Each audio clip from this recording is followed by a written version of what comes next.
एक गांव में एक लड़का रहता था जिसका नाम था टुंग टुंग। वह दिखने में थोड़ा अजीब था, इसीलिए गांव के कोई भी लड़के उसके साथ नहीं खेलते थे। लेकिन इस गांव में एक और लड़का था जिसका नाम था राइस्टार। वह हमेशा टुंग टुंग के साथ खेला करता था। टुंग टुंग जब भी कोई खाने की चीज लाता तो वह राइस्टार को जरूर खिलाता और राइस्टार भी ऐसा ही करता। दोनों बहुत अच्छे दोस्त थे। उसी गाँव में एक लड़का और रहता था साबिर बॉस। वह हमेशा टुंग टुंग का मजाक उड़ाता रहता था। ओ पतले पैरों वाला, अपनी शक्ल तो देख, कैसा लकड़ी जैसा दिखता है। इसी कारण कई बार राइस्टार और साबिर बॉस के बीच झगड़ा भी हो चुका था। एक दिन राइस्टार शाम को अपने घर पर बैठा था, तभी सामने से टुंग टुंग दौड़ते हुए आया और बोला, राइस्टार, मैं रोज की तरह आज भी अपनी बहन पीहू को कॉलेज छोड़कर आया था। उसने कहा था, भैया आज एक्स्ट्रा क्लास है तो आज मेरी छुट्टी थोड़ी लेट होगी, आप मुझे लेने मत आना, आप मार्केट से माँ की दवाई ले आना, मैं खुद ही पैदल घर आ जाऊंगी। मैंने कहा ठीक है, और देखना राइस्टार, इतनी रात हो गया है वह अभी तक घर नहीं आई, मुझे तो बहुत फिक्र हो रही है। राइस्टार ने कहा, चल चल कर ढूंढते हैं। दोनों निकल पड़े उसकी बहन को ढूंढने के लिए। कॉलेज जाकर वहाँ के चौकीदार से पूछा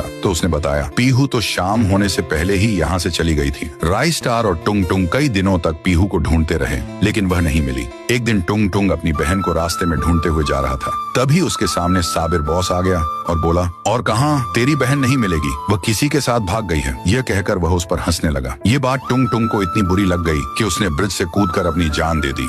अब राइस्टार बिल्कुल अकेला पड़ चुका था। एक दिन वह अपने घर में लेटा हुआ था, तभी उसे एक आवाज सुनाई दी, भैया भैया। उसने सामने देखा तो पीहू की आत्मा खड़ी थी। उसने रोते हुए कुछ ऐसा बताया जिसे सुनकर राइस्टार के पैरों तले जमीन खिसक गई। तो दोस्तों, पीहू ने क्या बताया और अब आगे क्या होगा, यह जानने के लिए नेक्स्ट पार्ट जरूर देखें।